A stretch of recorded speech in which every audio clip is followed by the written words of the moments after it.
Good morning, good afternoon, and good evening to everybody across the world, and welcome to the European HCS Pro League. My name is Sims, and once again, we are diving into the arena with 6 teams from across Europe. 4 of them, and only 4, can advance to the grand finals in Atlanta. Once again, joining me on the desk, I have this wonderful human being of a man, Mr. Harry Channon. You got it. I'm getting there. It's taken 2 seasons, dude. It's a pleasure once again for the 3rd season in a row to have you here on the desk. Some awesome teams. Only 2, only a second week so far, but how are you feeling? Yeah, pretty good. I mean, last week we saw some good games, albeit all 4-0s. This week looks to be a little bit closer. We got some closer matchups. These teams kind of know each other a little bit now. They have a chance to study each other, so I think we're going to see a little bit closer action this week. All right, then. Speaking of action, we want to show you guys, just remind you at home, exactly how this season is playing out. 6 teams, they are competing in a round-robin format. 5 match days and 3 matches per week. And all of them are going to be best of 7. And as I mentioned in the initial trailer, only 4 of those 6 teams can be advancing over to DreamHack Atlanta, where will they be placed in the championship bracket. And again, they're going to be playing up against America's finest, the best players in the world. Let's take a look currently how these teams are playing out. Team Infused, Snaky, Kimbo, Batchford and Quadius. Invictus, Cristola, Ramirez, Snipe Drone and Jimbo. And then Divine Domination, our newly found French roster, Talik, Chick, Seeker and Nurix. And in the blue corner, we have another 3 teams. It's going to be the lads, Lunimos, Respectful and Riots. Team Supremacy, our first initial French roster, SLG, Solar, Punisher and Fragger. And then we have our new addition, XL Esports, Morga, spelled correctly this time, Zer, Warlord and Shady. Some pretty nice little teams there, Harry. Things are starting to heat up. Obviously, we said before, this is a round-robin format. There's only 5 matches. Every single match counts. There's only the top 4 can advance, man. Everything's on the line for these guys. Yeah, and you only play each other once. So you're right, every single match does matter because you don't get another bite of the cherry at a team you just played. So you're right, every match matters, every single game matters, and you can see the games we're going to see here. The lads versus XL up first. That's going to be Lunny, Mo's, Riots, and of course Respectful on the lads taking on XL Esports. XL last week, I did say this is one of the matchups. There's kind of a 50-50 matchup for them. The lads looked a little bit suspect last week despite the 4-0. I think XL have a chance of taking this matchup, and honestly their season kind of rides on this as well. Second up, the French derby, pretty much. The best team in France, Team Supremacy, taking on Divine Domination, arguably the 2nd best team in France, and the 2nd French team in the Pro League as well. And then the last one, the juicy one, the top 2 teams in Europe, Infused and Invictus, going head-to-head. A lot of league implications here, and you can kind of see how the standings line up at the moment. The top 2, Invictus and Infused, the last game of the day will basically decide who's going to be top of the league at the end of today, pretty much. So much on the line, especially when you look down at those bottom 4 as well. Divine Domination, Team Supremacy. Unfortunately, one of those 2 teams will potentially be slipping out of that top 4 bracket. So everything to play for. As Harry mentioned, you only get 1 shot, 1 opportunity, pretty much, to make it to Atlanta. It's so crucial, and this is why we've kind of moved this one onto a best of 7. Anyway, enough about that. We got some games to play, guys. Let's take a look at our first 2 teams going head-to-head in the arena. It's going to be the lads taking on XL Esports. This is going to be a fantastic one, ladies and gentlemen. What a way to kick off week number 2. The lads, been that breakdown initially, of that roster, Harry. Now we see Mo's and Respectful on this team. However, the interesting one about this one, Lunny and Riots are playing up against their former teammates who were on XL, who were in the open circuit. Now XL have got a bit of a chance to kick back and say, you know what, boys? For leaving us, we're just going to give you a beating. Yeah, it's a chance for revenge, a chance for vengeance, and as I alluded to earlier on when we were talking about these 2 teams, this really is kind of a season-defining game for XL. This is kind of a crossroads series for them. You can see the game types on screen, but XL, they really didn't have the best of starts last week. They had to go up against Team Infused. That was a really tough matchup, a very tough start to the league. This is more of a winnable one for them. You can see the game types on screen, as we said. It is winnable for them. And honestly, if they want to make it to DreamHack, they have to win this best of 7. All right, then, kicking off the day. Coliseum captured the flag. The lads versus XL. Make sure you tweet the stream. Use the hashtag HCS. If you're a streamer or if you're on Twitch as well, make sure you host us up. Just go into your chat, type /host space Halo. Get that hosted, get that tweeted, let everyone know what's going down. The European HCS Pro League week number 2 is about to commence. Any initial thoughts or key kind of facts you want to be alluding to this on this map, Harry? So, capture the flag on Coliseum. We saw last week XL kind of put up a fight against Infuse despite dropping this one 3-1. This is actually the only game type that we're going to see throughout this broadcast today that was played last week. So this is the only game type we really have Pro League data on. We're actually going to start this one off with the best player in Europe, Brandon Stones, also known as Respectful, actually holds the highest KDA in the league right now, 3.32, also the highest KD. So watch out for this man doing slaying work, and you can see Shady right there just goes down straight away. I mean, usually you see a 360 no scope, but not a 360 no stick, random stick, just straight on his body. Will he go down? No, he will not. He'll clean up Zert as well as he comes spawning off of the elbow. Moving in to support his teammate Moz. His, without a doubt, his duo unfortunately has overextended just a little bit too much. I think Moz just kind of backed off for a second. We'll see Riot's coming in with rockets here on the snipe side as well, Harry. Yeah, and he's lost a life. So his objective right here, try and get the first kill here for his teammates to come off of the respawn and make things a little bit easier for them. Fair enough, he gives up rockets right there, but if that player goes down, who is no shields, I believe that's going to be Shady, and he does go down. That was actually a very well played kind of passage of play there from Riot's, because all his teammates went down. He still had control of the sniper tower. Getting that first kill makes it so much easier for his 3 teammates coming off the respawn, and as a result, the pressure here is still in favor of the lads. It looks as if it's going to be XL here trying to bounce back. Finally, we did see Lunny go down, and now the sniper rifle will transfer into Morgar. Watching that kill feed, and we even saw the bullets where they were, kind of coming from. Lunny was constantly in that cave, Harry, just peppering people. He got about 2, maybe even 3 kills, just hanging around in that cave side, not really letting XL out of the base. Now we've got Morgar with the sniper, whiffs one, needs to finish off that kill, looking for his teammate to step in. There it is with Zer, so Lunny will go down. Riot's and Respectful, they're going to answer back, so number advantage here in the hands of lads. But no one's really challenging him. Oh, saying that, speak of the devil, Riot's comes round, so see you later, my friend. That sniper rifle is now all mine, baby. That one shot that Morgar kind of missed, you could see he kind of snapped at it, didn't quite connect with it. That really gave away his position, and as a result, kind of gave up the goose for XL right there. He was taken down by Riot. So now if Riot can get the hands on this sniper, which it looks like he's going to be able to, this could be honestly kind of a troublesome situation here for XL. We saw last week against Infuse, they really had a troublesome time trying to hang on to the power weapons. Infuse did a really good job of controlling them, and it looks like the same kind of thing is happening against the lads right here. You can see Riot has the sniper. He had the rockets earlier on in the game, although those actually are now in the hands of Morgar.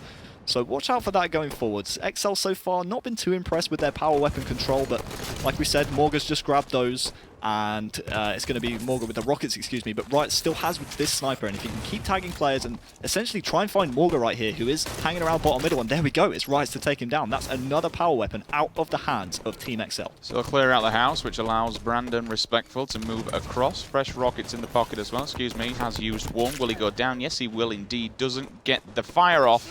So those rockets now will transfer back into the hands of Shady, and just as quickly as he gets them, we'll see them move back into the hands of the lads.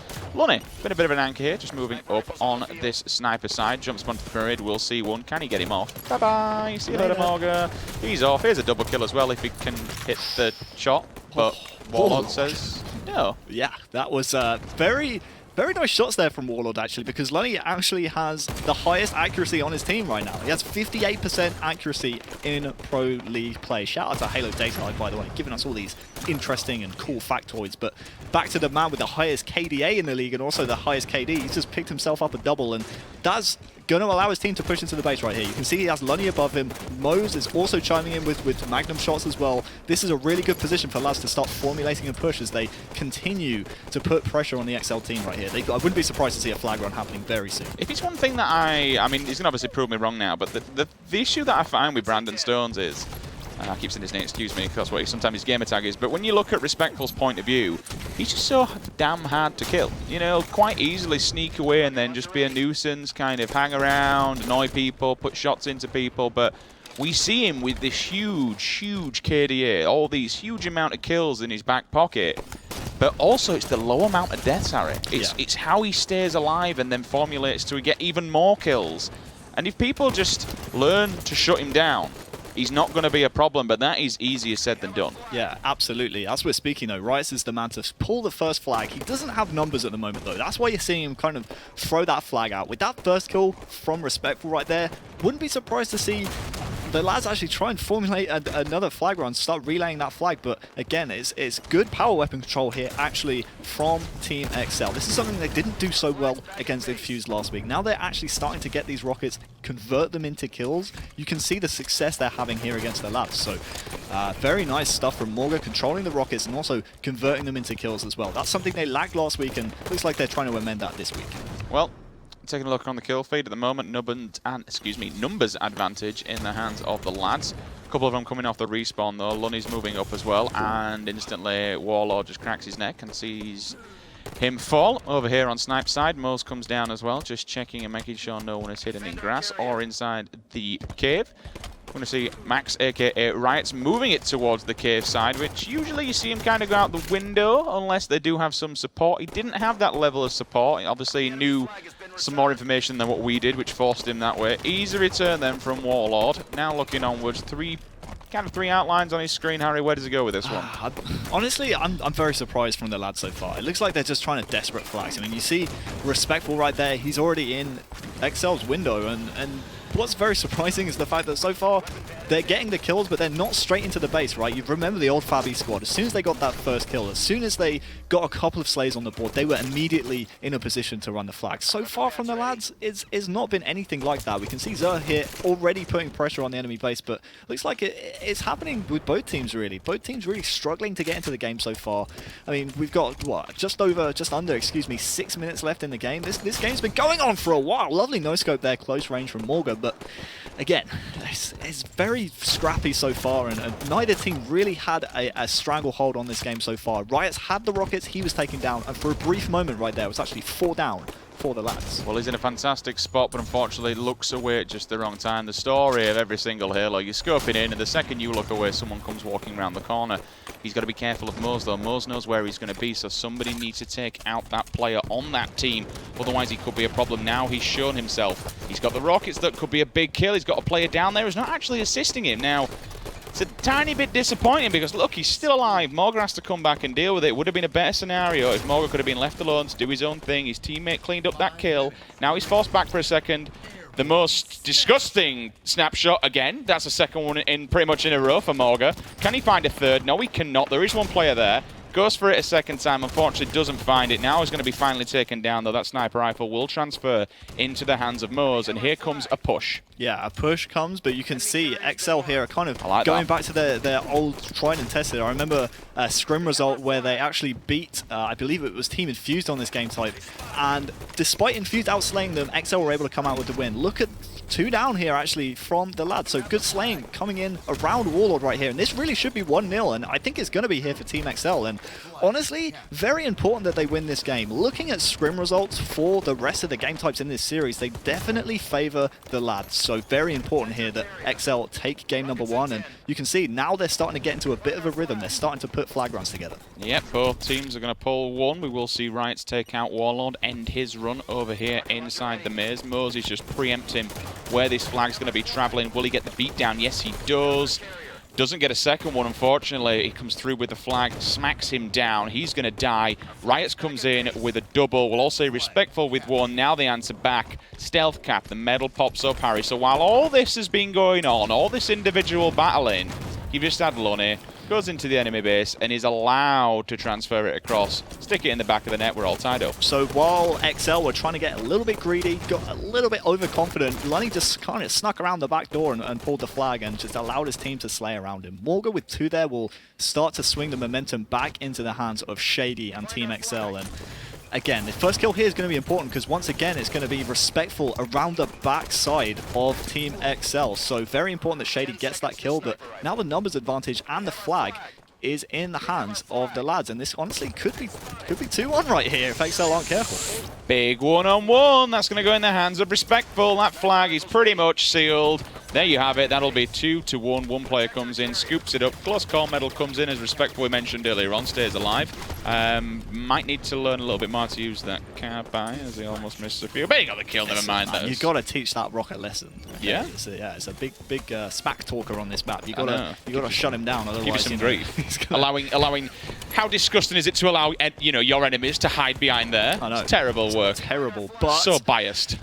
This is kind of a mirror of XL's first capture, but they have to make sure they get the kills as they did the first time round. Warlord pulling the flag again around the back of the enemy team. So there actually doesn't get traded off, does in the end, but once again it's going to be Warlord moving this flag. So I believe the flag is out for Team XL. In fact, it's almost halfway recup. So if they can just hop on that return, this is going to be 2-2. Next capture wins in this game. Sneaky Stu. Go on, Warlord. Gets a second one for his team, moves up onto Elbow, and as we can see on the player outlines, we're getting this information. Nobody's there. Look at that perfect timing. Scoops up the rockets. Now he's going to move back over to Snipe side. Clearly he's got some information that his team needs some help to clear out some of these Spartans that are hanging around here. Harry, any initial thoughts on this one? It's all gone a little bit quiet for a second. We spoke about the timing of Warlord grabbing those rockets. It was actually Riots who grabbed the last set of rockets and really helped the lads get their 2 flag captures on the board. That double that he got at Sniper Tower over towards the enemy team's base, that really helped fashion that run. And we still have Zer with the sniper. You can see in the kill feed, he's just picked himself up a kill. And look at Shady with the disrespect on Respectful. That's going to give him a little bit of confidence going forward into the last minute 20 of this game. Don't forget, if we are tied when that timer goes down, we'll be going into overtime as well. So, yeah, around 4 minutes left in this game, realistically speaking. But again, it's XL with the rockets, and we saw the damage that the lads did with them last time round. So let's see if XL can kind of replicate that. Shady shooting Respectful's body. What a time to be alive. What a pro league we live in. Welcome to Pro League. Welcome to European Pro League. One goes flying off the map. You can see there, trade for trade going down. 1, 2, 3, 4 members across the entire team. They will all fall. Flag's going to be on the move. Warlord's there to stop that with some help with Morga up on... Oh, random beatdown though. Where the hell's this play? I think that was in mid-air. I actually think they met up in mid-air, beat him down, took him down. Flag will get returns. That's the most important thing. 40 seconds remaining. Potential overtime. Yeah, shame there for Morga. I don't think he quite spotted the player that was behind him on Elbow. That's going to be Respectful. And they were trying to do the same thing. Grab the first kill and try and move that flag, as Warlord has done twice so far this game. Twice has paid off for Team XL. But look at these shots. Look at the damage put down from Respectful. He goes down without a single kill, but his teammates were able to clean those up. And those are very important shots being put down from him. But yeah, it was unfortunate for Morga there. Player just behind him. Again, that new radar just, doesn't give you all the information. You have to make some kind of decision yourself, and Riots is just having fun right now, man. Ground pounding people. This is fun to watch. This is a good game so far. 3 minutes is added to the clock as we drop down to the time, and we're all tied up to a piece. Next flag cap will win, but one team, they've got to grab a flag and they've got to deliver it to their home base in 3 minutes time, otherwise we go to a full replay. And this, ladies and gentlemen, could be a very long night. If they get this kill on Shady, that's going to be huge. Someone needs to get a touch on it soon though. Fair enough, they're trying to stay alive. That's Riot's the last one to do the damage. Can he get a touch? Yes, he can. So, no, he cannot. I'm talking rubbish. He went the other way, tried to stay alive, went into K. Fair enough, he is still alive. Potentially the better player there. Do you think he should have gone for it, Harry? Well, they didn't to be sparring over at Elbow. They did, but they were also straight lining the basement, and I think they kind of had a sight line on where that flag was. So Riot's there, elected, uses a bit of veteran decision making and just allows himself to stay alive, allows his team to push up on him. And now look, they're using that one play from Riot's to stay alive as a springboard. The flag, to be fair, has been stopped early from XL, and that's something that they didn't do during the lads' first 2 flag runs, and as a result, it kind of cost them captures. So a little mid-game adjustment right here from XL. They're kind of identifying that what the lads want to do is pull that flag early, and as long as they get that early kill, they're going to be just fine. And now we can see Warlord actually pushing forward, and it's 3 down from the lads. So, a bit of a miss slide right there from Clipped Warlord. the wall, didn't he? Yeah, just about clipped the wall. And fair enough, Respectful was already in there defending his own flag, but if he hits that slide, maybe he might just throw off Respectful a little bit there. Very unfortunate. Yeah, he could have grabbed it and thrust back, which is what we see a lot of players doing. Try and get it out in the open, get it off the bridge, get it down into grass, or, at least just get it moving. Respectful will transverse behind him. Can he pick up this double? A couple of windy shots coming out of Respectful tonight. Does not grab the triple. That player comes down, rains holy hell with the BR, finishes him off. Lunny goes in for a bit of a desperate there. Should have waited a few more seconds. It's easy for us to judge here, but Harry mentioned before about keeping those numbers and keeping an eye on when you're alive and when your teammates and when your last man alive in there with no shield. might as well try and stay alive and see what we can do. Yeah, it kind of just goes to show both these teams' playstyle is that kind of sneak around the back end and try and pull the flag and catch the other team by surprise. We swapped to Lunny's point of view. He was in the XL base, but once again, he was kind of found out. Like you said, maybe could have been a little bit more patient, waited for the first kill, and maybe they could have made that flag run happen, but just 40 seconds left. It looks like it's the lads with pressure at the moment. Lunny with 2 in the kill feed. The last 2 alive here for XL are in the flag, and this is a danger. This player goes down right here. Oh, he stays alive, Xur. That's a huge play, actually. I was going to say, if he goes down, his teammates are on stilted respawns, and that really could have been a capture for the lads if that flag run happens, but Xur, they're staying alive. Really saves the game for his team. Well, this looks like it's going to be a full replay. They've got 14 seconds to grab that. I don't think it's going to be happening whatsoever. We'll be seeing lads flooding from elbows. They all spawn there. You know what? He's definitely got... Is there a chance? There was no chance until he had to clip that side there. 1 second, counts it down, and there you have it. We are going into a full replay. Ladies and gentlemen, game number 1 of week 2 is all drawn up. We'll take a look at the stats in a second to see how they play out and see if that kind of designates anything from what we saw in that last game, but it's going to be a long night. It's going to be a long night. Especially this next game. Oh. Going to be a long night. 40 bomb. I enjoy kills, do you? From Brandon Stones, the highest KD, the highest KDA in the league. This man is statting. 40 kills, 19 assists, that's almost 60 kills he's contributed towards. So let's just... This is kind of where stats don't tell the exact story. Look at Warlord, 18 and 30, both flags. He was the reason they got those 2 flag Objective. captures. So, yeah, you're right. You're absolutely right to point that out. Fair enough, only 18 kills in about a 15-minute game, 15 minutes and 20 seconds. That's, you know, it's not the greatest slaying output per minute, but again, that's the reason they went to overtime. He's the sole reason. Those 2 sneaky flag pulls behind the lads really kind of just forces this into a replay. So thanks a lot, Warlord. You sacrificed your stats for the team. Well, they sacrificed it for a good show. I think we're probably already having a longer series than any of the series we saw last week. So there you go. I don't think we'll be seeing clean sweep 4-0s throughout the entirety of the game last night. I were expecting a ground pound, but you know what? Respectful says no. The beatdown's small enough. What a grenade, though. What a perfectly timed grenade. Tags up that player, looking for his teammate to finishing it off. That'll be Lunny coming in. Will dodge the initial bullet coming out of Shady, force him back down as well. Grenades are going to go down, so even getting hit markers on there.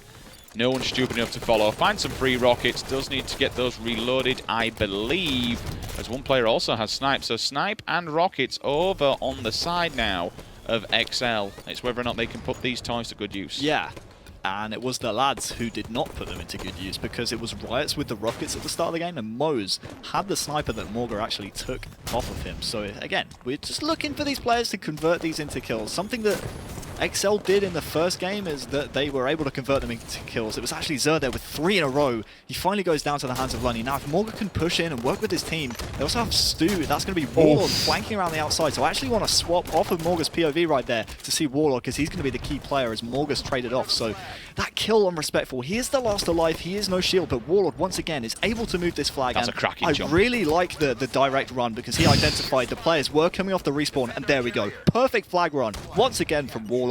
That's 3 flag caps in the last 2 games, essentially based off of this man's play. What a cracking run. And more importantly, what a perfect time for a teammate to be there to pick it up, scoop it up, while he's getting drilled in the back, and to then make sure it goes in. Absolutely. Key perfect teamwork. Yeah, key perfect teamwork and key decision-making from Warlord, because we have the benefit of it in the observer mode. We can see the players' respawn timers as they're ticking down. 3 of the lads all spawn at once while Warlord was still around the window. So he identified his game sense. It was ticking in his mind, hey, we got these slays around this time. They're going to be coming off the respawn. I have to run this a little bit more direct. So important he did so, and that's 1-0 to Team XL right there. Potentially as well, looking at the kill feed, I may have just seen Morga grab himself a triple kill as well, going off on the defensive. So Pete here moving down through the maze. Unfortunately, gets a little bit too aggressive. Could have backed off for a second and just stayed alive. He will sacrifice himself and give away an easy death. We'll see an ongoing battle from Shady. And I wanted to mention this before, but I'll kind of mention it now, Harry. You've just, you know, still to these people, it's a different team, but it's still Lunny. It's still Riots. It's still Moz. It's still Respectful. No. Speaking of the man of the hour. Yeah, that's the radar coming into play. But it's fair enough. It's all drawn up from an XL POV. You've been giving these guys as good as you're getting, and you've also forced them into a second replay. This has to give you so much confidence. Being able to beat, draw up at least 2 players of your back-to-back European Pro League champions. This does have to give you a decent level of confidence. Yeah, it does, but not when you're handing power weapons left, right, and center into this man's hands. I mean, it was the play with the Rockets, I believe it was there, just didn't check his corner in the maze, and we saw in the kill feed Respectful picking up an extra 2 kills as a result of that good fortune and good play from Respectful. Very nice use of the kind of blind spot there in the maze, and now that's really heartbreaking for XL, because they played it very, very well up until that one small mistake. I'm not saying that's the reason they gave up that flag capture, but jeez, I mean, Zer, that was really heartbreaking to give the man a rocket launcher and then him to slay 2 of your teammates and pretty much tie up the game after all the hard work you did to get the first flag capture. Very heartbreaking. Well, check it off and try again. As you mentioned, we're all drawn up. 8 minutes remaining on the clock. If you are just joining us, welcome along. This is the European HCS Pro League week number 2. This is your first match of the day, but we are into a replay. First game, we saw these 2 teams draw up 2 flags apiece. If Warlock gets his beat down, that'll be fantastic. It'll be a critical kill because it means he's allowed to stay alive with the sniper rifle on 3 bullets in the chamber, but so important. He's in such a great position to stop these 2 players, or at least delay them, Harry, getting into the base, then call them out. Yeah, I'm pretty sure it was actually harder to miss those no-scopes than to hit them, so I'm not really too sure what was happening right there. Maybe something different happening on Warlord's screen. Maybe, I don't know, something caught his eye out of the corner of his eye. I don't know what happened right there, but yeah, he really should have hit those, and that's a completely different scenario if he does. So fair enough, they're actually slaying quite well right here as they actually have the numbers advantage. And once again, you can kind of see on the observer mode, look at Lunny, he's again got the Flagnum in his hands, and that's something he's been trying to do quite a lot. It'll be interesting to see in the post-game Carnage report, his flag pulls. Respectful, again, another very important 2 kills right there, just defending his own base as Morga goes down and hands the sniper over into the hands of the man we were just talking about, Respectful. Yeah, we'll trade it off, but as you mentioned, it's a bit of a dangerous trade-off. Only 1 bullet, I suppose. It's not going to be that bad, but I suppose with this man, it only takes 1 bullet to do the damage. He is taken down, though. Now, unfortunately, yeah, the lads, they're all trapped in that base, Harry. Yeah, this is so much better. This is what I've been wanting to see out of both teams. A more coordinated push. Yeah, Lunny there using the back base to his advantage, but this flag's still on the move, though. Actually, a good job there by, I believe it was, once again, Respectful, making sure he got the first kill. And now, with that flag run being completely halted, fair enough, he still has 2 XL players in his base, but he's been allowed to overextend completely for free right here. If he was to run this elbow, that would be a perfect play, but he can't quite read the play as well as we can, as we have the benefit of the player outlines, and as a result, he will go down. So not too sure where the flag is going to be with Zer, and here we go. The return will come in, and there we go. XL up 2-1. Only 1 flag capture away from taking this very first game of the broadcast. I mean, credit where credit's due to Lunny. That was a cracking play by him. Good, quick decision thinking. He's the last man alive. Go to the back of the base and be a nuisance, because then he stopped the flag guy from going out and at least delayed the inevitable. Unfortunately, we now see this situation where they are down. There's a double from Zer. Gets a back whack again, unfortunately. That man's ankles keep getting broken time and time again. Riot's is up top as well. Has he noticed where the sniper rifle's going? Moses coming on the defensive, playing a little bit passive. Key kill takes him down, stops that flag moving any further. That sniper, though, I don't believe it has been seen by anyone, so there's a power weapon player just chilling. Zer goes down. Flag's still got a touch, plenty of time on it. But that kind of area there, especially when you got Mose looking at it, this is going to be a dead one. Yep, it's a dead one. That was a really unfortunate kind of pick up there from Zer, in all honesty. I mean, you could see his intention. He wanted to try and get it as far as possible because he knew he was going to die. But when you throw it down into that kind of trench area, that basically forces your team to get slays before you can even try and touch that flag. Morga around the backside, you can kind of hear, once again, the flag has been touched, and that's going to basically pull resources away from the lads. But Riot's here, looks like he's on a triple, can't quite connect with it though, and the flag hasn't actually been moved that far. Oh my word, Riot's calm down, friend. I know you want this win, but this is borderline illegal. I mean, what he's doing to these boys right now, that's some lovely shots. You poke the bear, you get the claws, ground pound town, doesn't find a target. Can he get this kill? No, he cannot. Well, it actually gets a trade-off, excuse me. So good trade-off at least. Finally stopped Riot's, because he was going on a riot, causing all sorts of problems. But look at where the flag is. Warlord Sneaky Stu once again dives in, throws his body at Harry. Not even bothered about dying, as I mentioned before. Doing everything just to get the return and stop them going 2-2 once again. 4 minutes remaining. If XL hold on for 4 more minutes to get another pull as well, Harry. Yeah, and they have the slaves to go with it too. This is a really good run from Shady, and identifying the situation. His teammates just died at Snipe's side. He's running at Trench. This is absolutely perfect. He might die right here, but he has a player to relay it. I think that's game, in all honesty, and it is. XL, they take it. That is huge. XL Esports taking down the lads in essentially game number 1. Yes, it was a replay. Now, instantly, couple of things that spring to my mind. Yes. It's not over yet. This is a best of 7. It's game 1. It's game 1. Well, relax. Game 2? Game 1.2. We'll roll with it. We'll go with it. We'll go with that. Now, the thing is, when we speak about that, when we look at these stats in the end, there is obviously only 4 spots allowed into Pro League. Yes. I'm pretty sure in the back, the admins will correct me if I'm wrong here, but if it's drawn up, we then start looking at map win percentages. Yeah, and head-to-heads and such.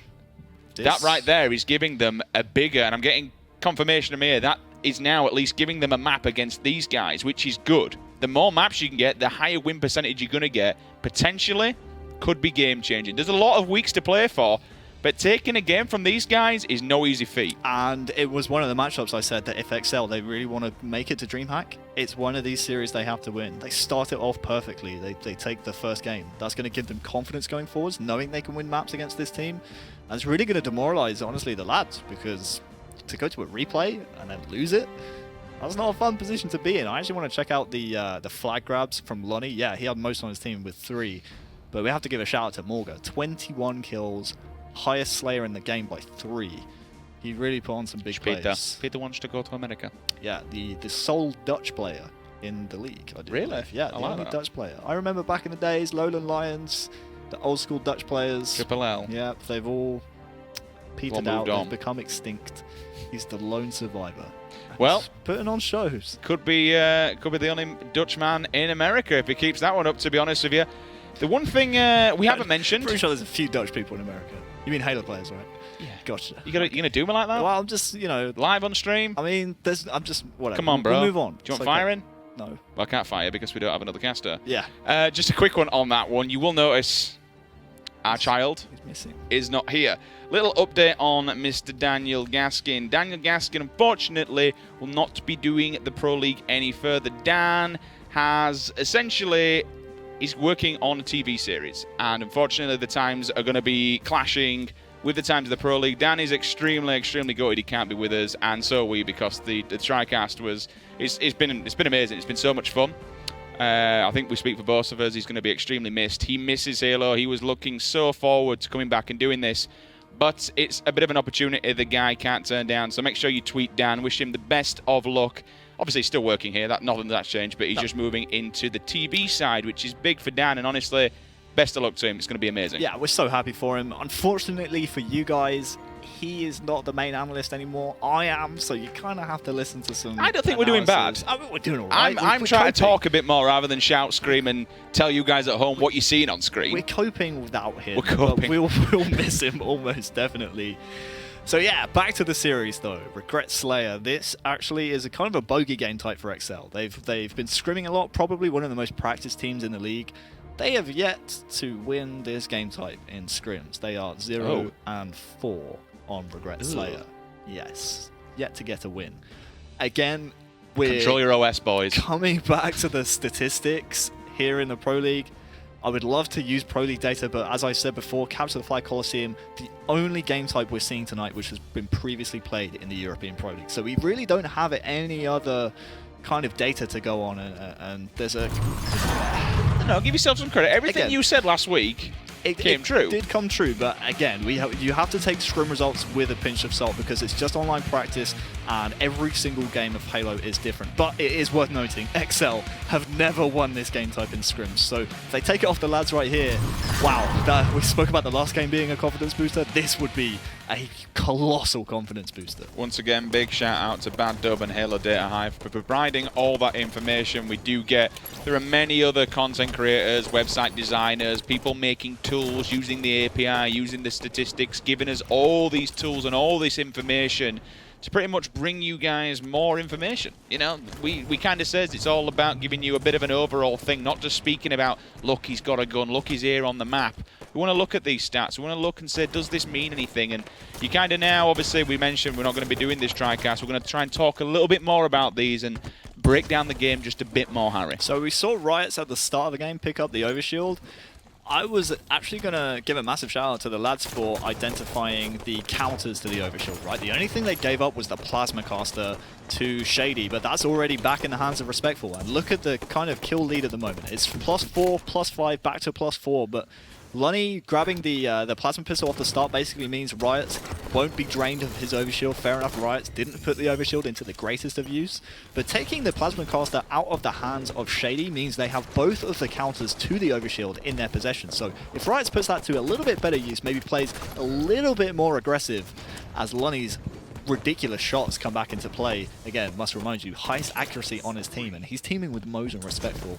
But if Riots puts that overshield into a little bit more use, we might have even seen an even bigger lead than they have right now. But a 7-kill lead within the first minute and a half of Regret Slayer, that's basically putting the enemy's back against the wall going into the next overshield. Double-digit figures here for the lads. Finally, a couple of kills coming on the board. There were a goose floating around somewhere a second ago. I don't know if there's still one in play and on the field.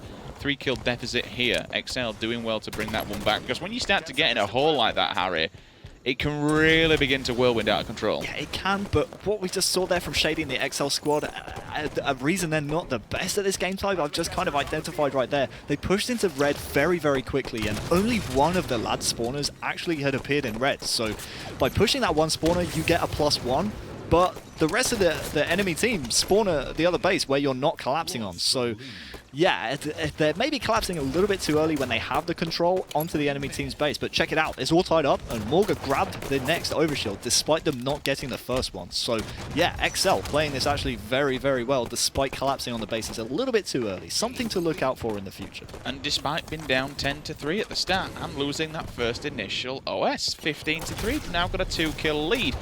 Sneaky Bran! Sneaky Bran! What a job to take down the OS guy. Shows him up completely. Does get caught on the wall, unfortunately, and he will drop. Double kill comes out of Shady just before he falls as well. 16-17, still this 1-kill lead. Make that 2 here for XL. 9 minutes remaining on the clock. Now a few trades back and back, but they're always keeping this, you know, keeping this one high. And it's one kind of thing that I'm personally seeing, at least from XL, especially when you look on the player outlines, Harry. They are working in duos. And it's very rare that we see, as you can see again, one's pushing through top mid while another one comes in, but that don't mean jack, as 1, 2, 3 members of XL, their bodies hit the floor. Yeah, as 3 players go down from XL, it's time to see if the lads actually know how to allow them to spawn in red. You can see they didn't collapse into red immediately. They waited. They allowed all of the spawners to be basically, you know, spawning up in that base. And now look, they've got them all trapped. They can all be weak, and now that allows players like Mose to push in, clean up the mess, and now look at the lead they've basically escalated into. It's a 3-kill lead, and if that last player at red gets taken down, that's going to be a 4-kill lead as well. And immediately Riots isn't pushing in. He isn't putting pressure on this base. He's waiting, and that's exactly how you should play Regret Slayer. Very well played from the lads, and with the next overshield coming up in around 10 or so seconds, it's really up to XL right now to push out of this base, fight out of this base, and make sure they get kills so they can push out for the next overshield. Clean up the mess. I just had images of Siren uses this gif whenever there's like trash on the forums. They always post this picture of this bloke just sweeping up. Just imagine Brand just walking in with his broom, just pushing people out. And as you mentioned, cleans up the mess indeed. They're now in the lead by 2. Can they make it 3? No, they can't. That's changed down to 1. Bran! just back smack the overshield dude, and he's going for 2 in a row. Oh my, this man is a one-man wrecking machine. That's a huge play. It's a game-swinging play right there, because XL looked like they were on the warpath. They just grabbed the overshield. Oh my God. And Respectful is just carrying his team through this game with big plays. He just took out Warlord. That's another +1.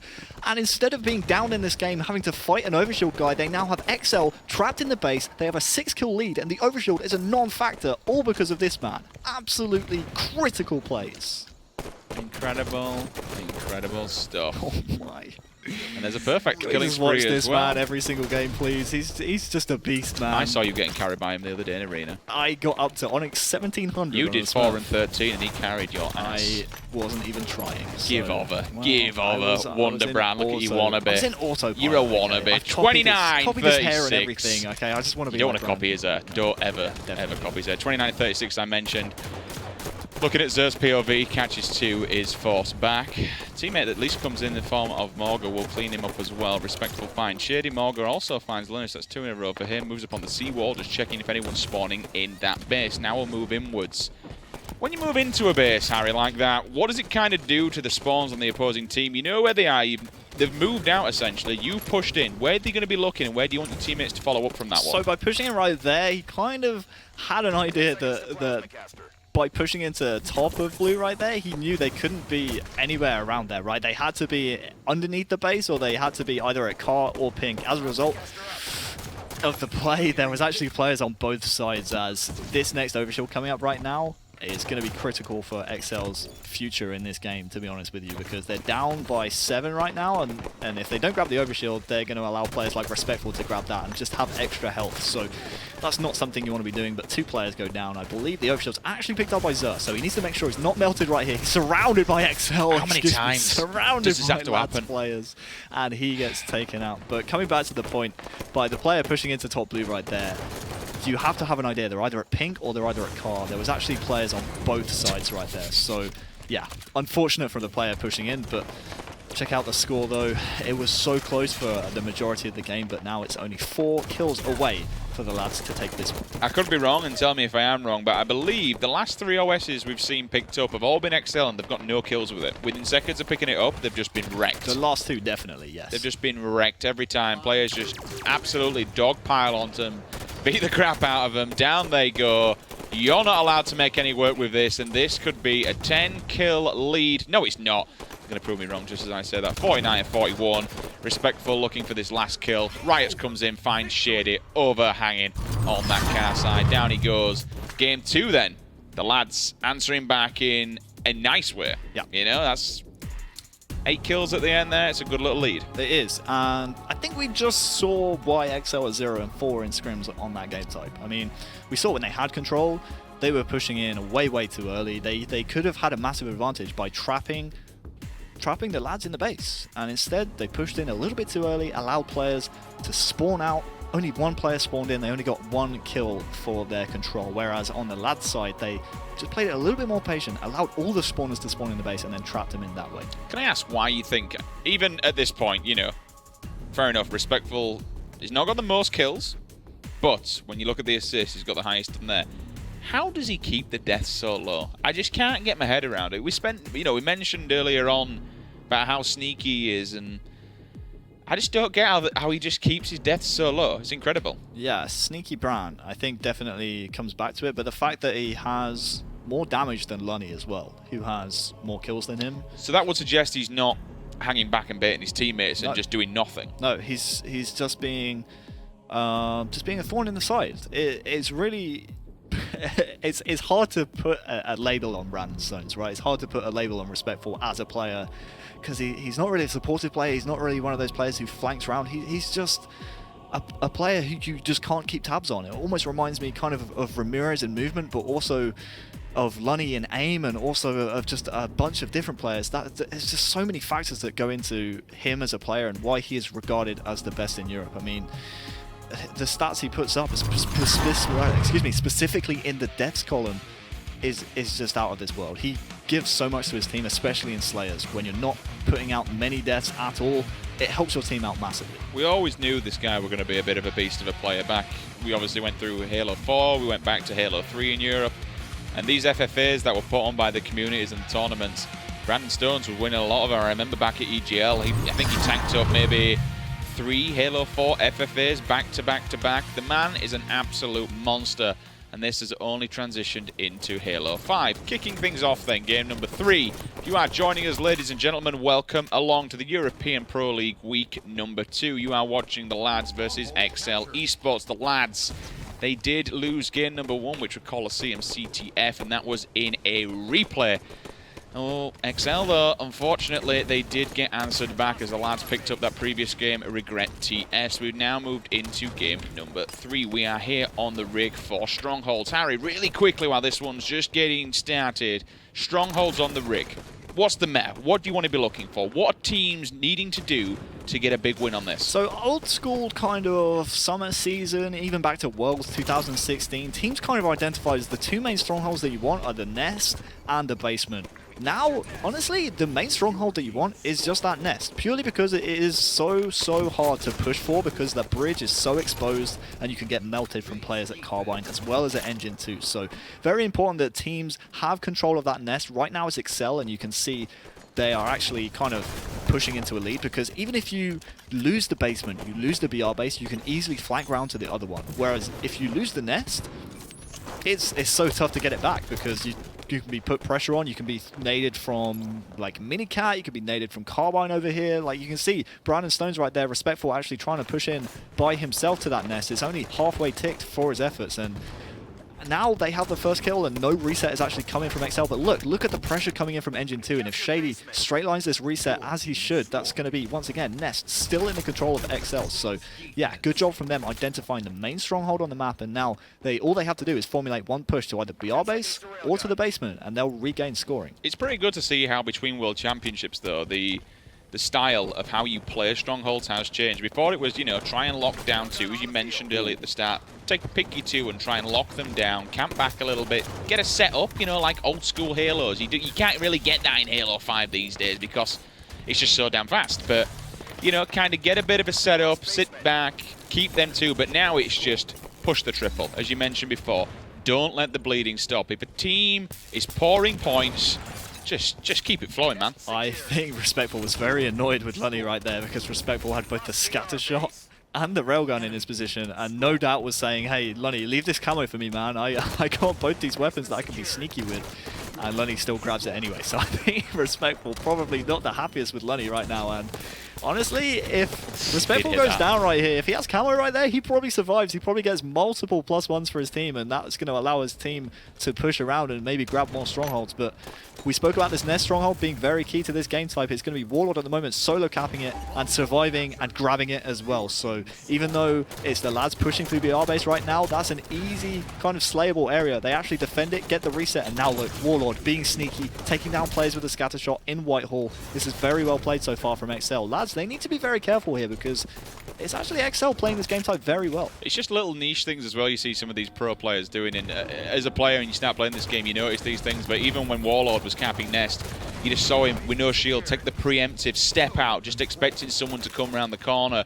1, 2, 3 members though of the lads, Harry. There's a lot of red X's over on that left-hand side. Yeah, and check out this triple cap as well. The beauty of having Nest is that if players kind of split their resources and go 2 and 2 into Basement as well as Nest, you can actually flank around the outside and take the enemy team's only stronghold and get some real points on the board as a result. And that's exactly what XL did right there. If Morga right here can find Riots, which he can, and get this reset, that's going to maintain scoring there for XL. That is big, absolutely. So yeah, that's just going to delay the push for a little bit. It's actually the lads with numbers right here. Shady is actually in a big fight, but he'll go down as well. So yeah, 2 kills there in the kill feed means a triple cap could actually be flipped in favor of the lads right here if Riots can take this key stronghold. So we'll get back whacked once again, as we saw previously. When he's trying to get a power weapon, it's going to be Mose who finds his hands with that railgun. And all of a sudden, Respectful this time round, he's actually got the camo. Zer coming in with a nice double though. He's going to take down Mose. Now, Mose did take him down initially, Harry, to get that railgun. So that power weapon should be transferring back into his hands. But it's actually Warlord who grabs it. So good power weapon usage here. Respectful though. What a massive double. Yeah, massive double, definitely. They did surrender the Nest, but they still kind of had the poor man's set up, as T-Squared would say, in Basement and BR base. They're going to look to try and get that Nest back for sure, but Respectful, you could see when he flanked back around to Engine 2, he heard his teammates calling out that they're trying to push for the nest. He actually identified the situation and the fact that there were 2 easy kills in the BR base and got the double, and that's going to maintain the lads scoring right now. And they still have this two stronghold setup right here. This is, again, more of an unconventional setup because of the way the enemy team spawns at nest. It's so easy for them to rotate round to that Engine 2 area and grab the BR base as a result. But again, respectful. He's constantly getting kills for his team, constantly making sure his team have slays to push from. So if his team can work around him, it makes the game type so much easier for his team to play because he's just constantly putting at least one player on respawn. Do it, son. Oh, I can't quite connect with the barrels though. I mean, he's going to challenge him again. It was a questionable challenge before. You know, Morga were getting drilled from tower by a BR. He knows exactly where he is.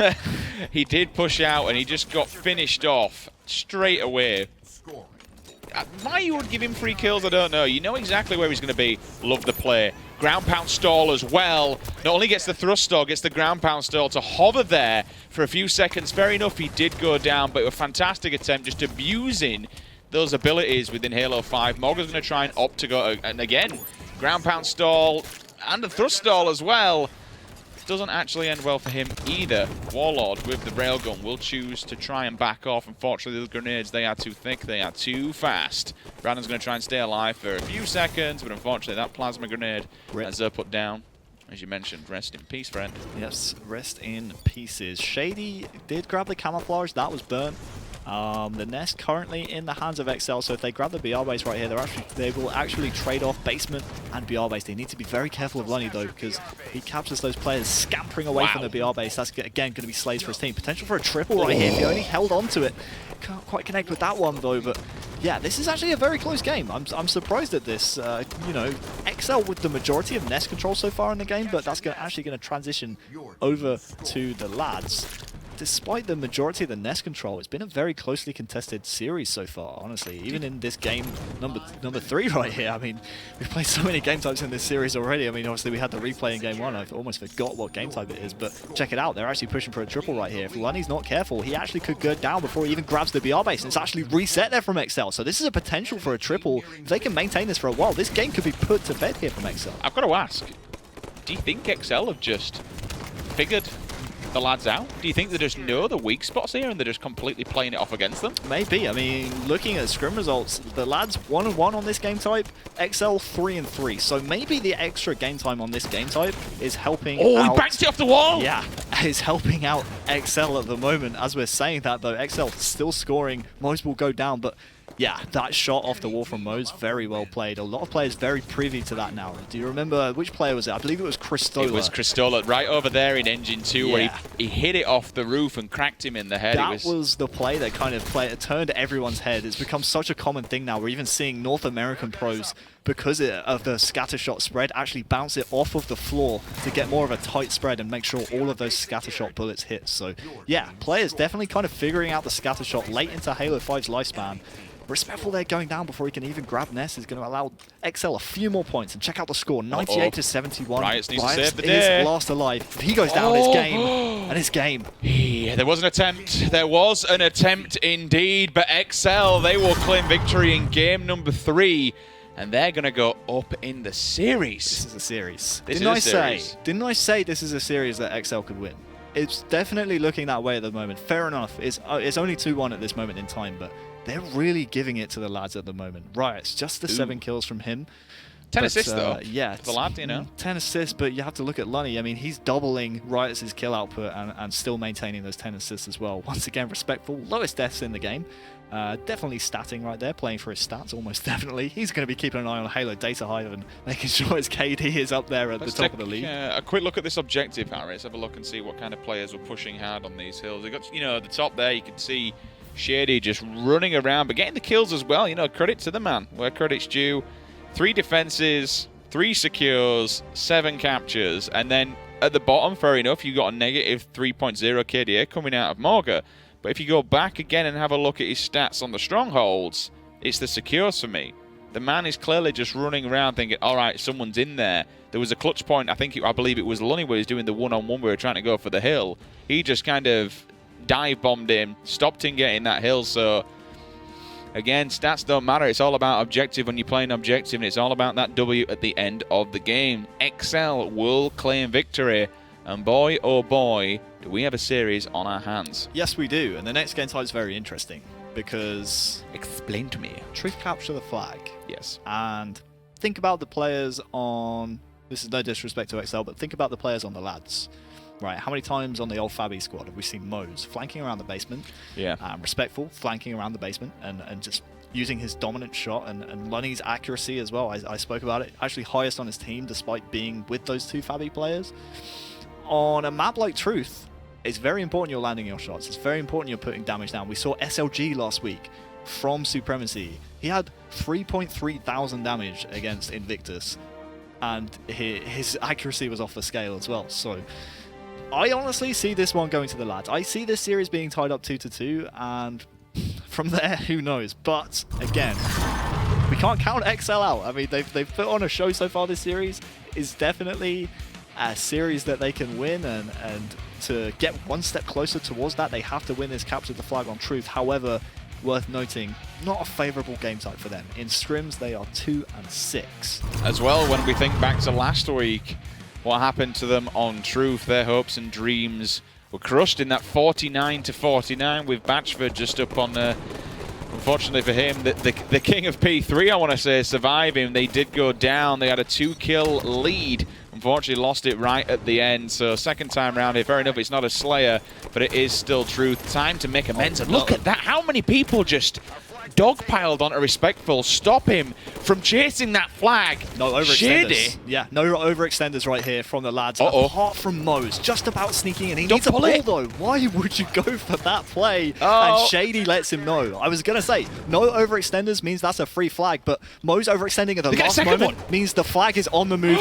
again. Here from XL. Double cap, all from Mose overextending. Again, you can't pin that all on Mose, but him overextending at the last minute there is a free kill for XL. There was no way of him stopping that. He really should have reeled himself in, and now look, they're down 2-0, backs against the wall within the first minute. 40 seconds.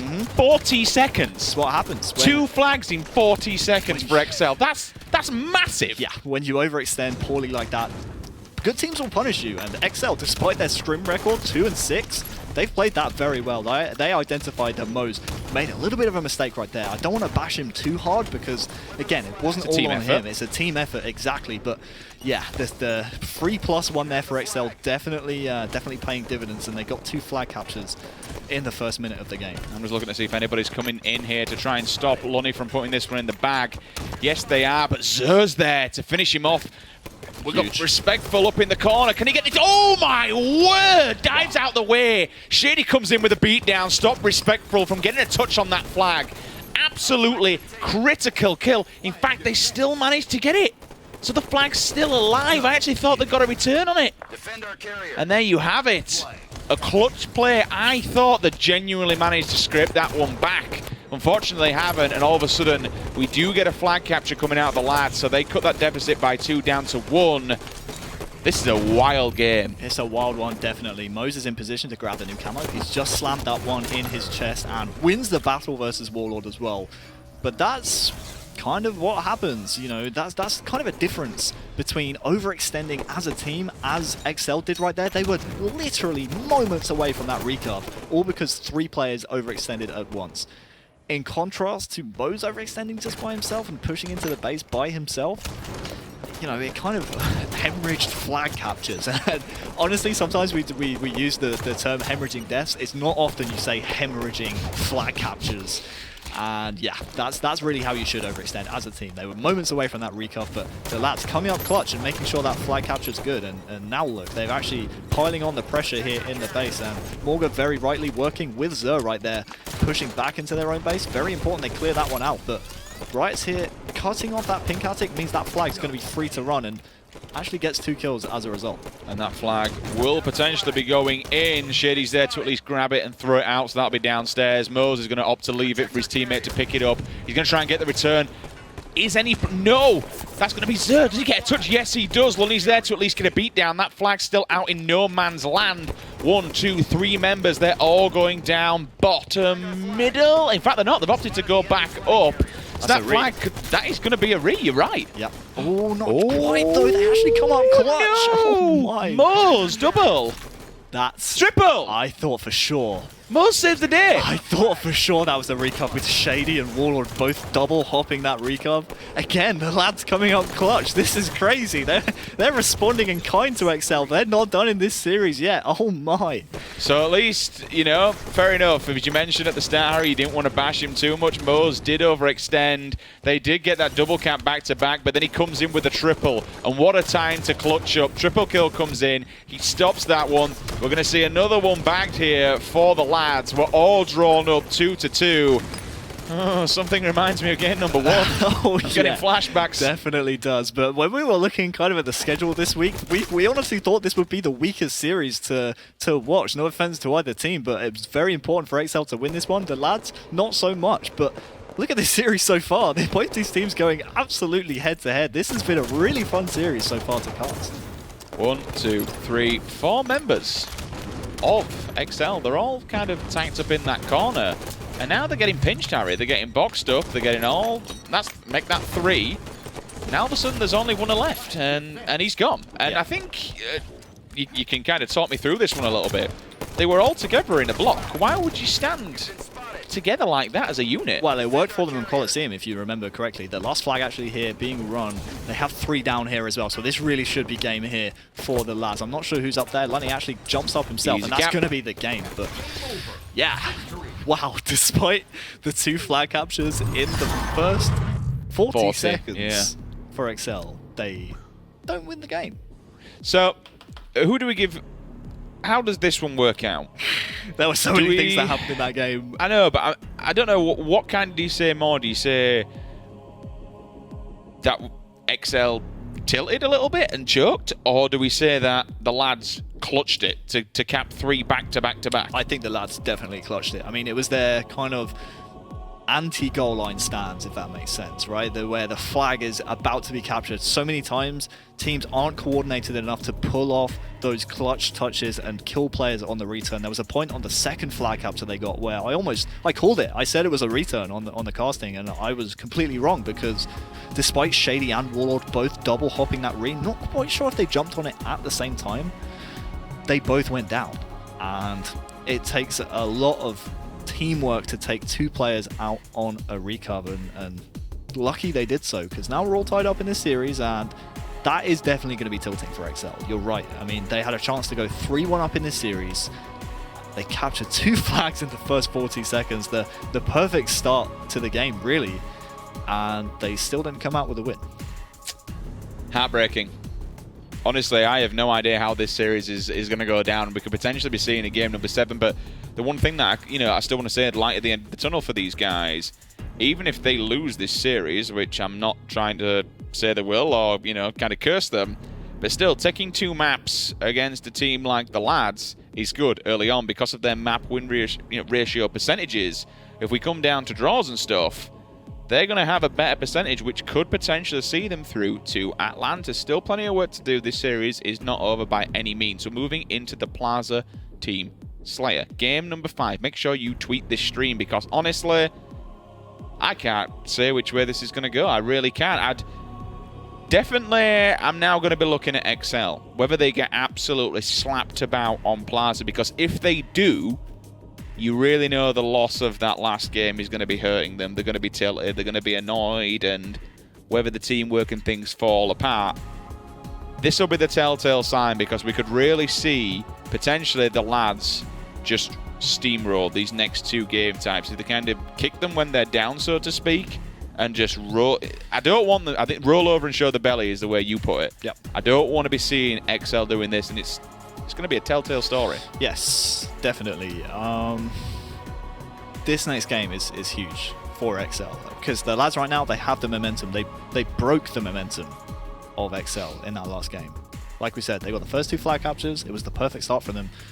For them to come back and win 3-2 in a game where you hemorrhage flag captures in the first minute or so of the game, to come back and win that really is momentum breaking, because don't forget it was XL who won the game before that as well, so they really could have snowballed from there.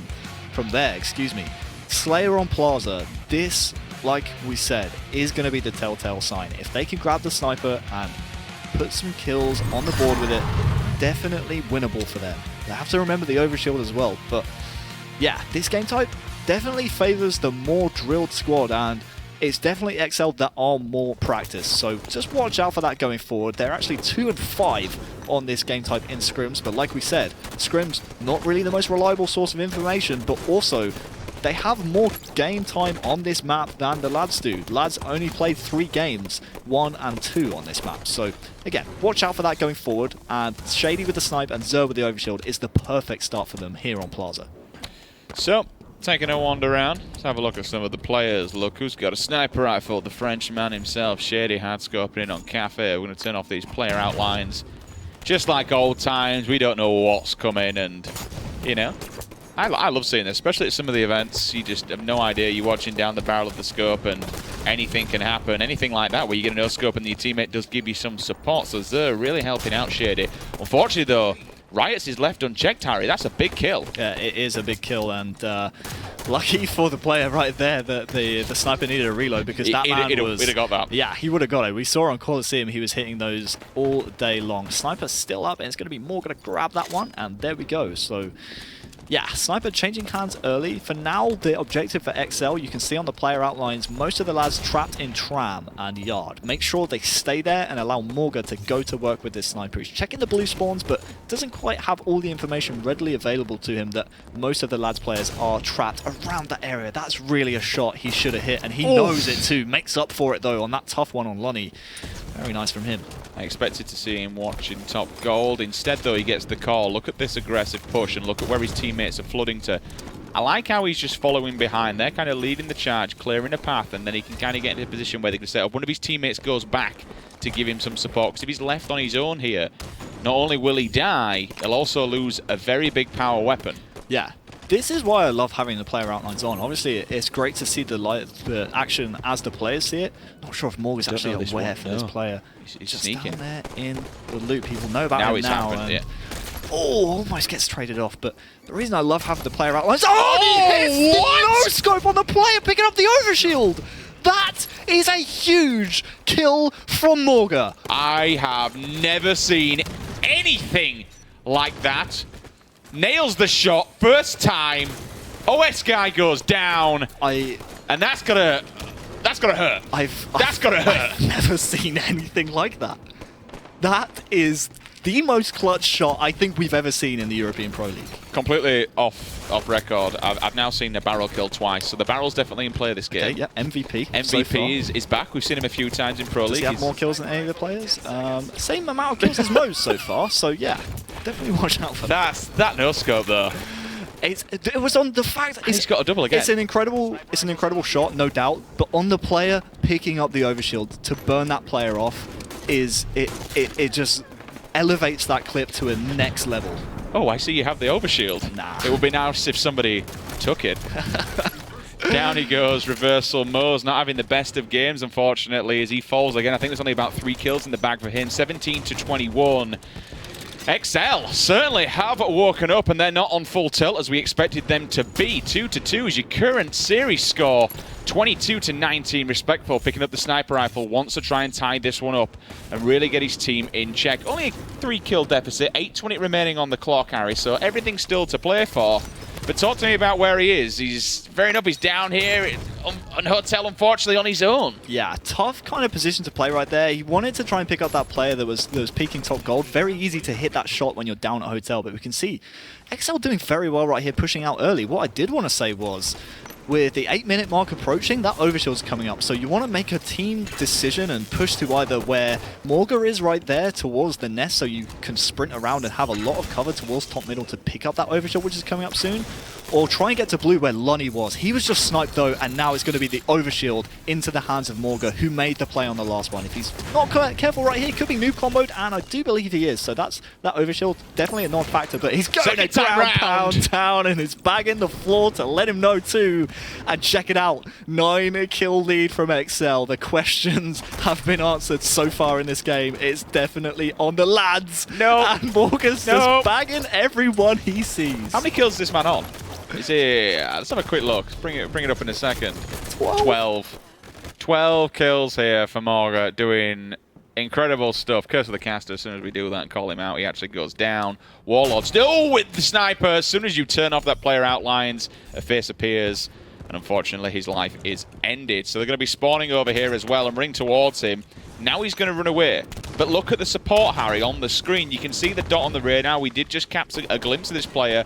Jumps up into the cafe window, and here comes the push. Yeah, here comes the push, and actually they're going to think better of it. And I I like think that. That's a wise play.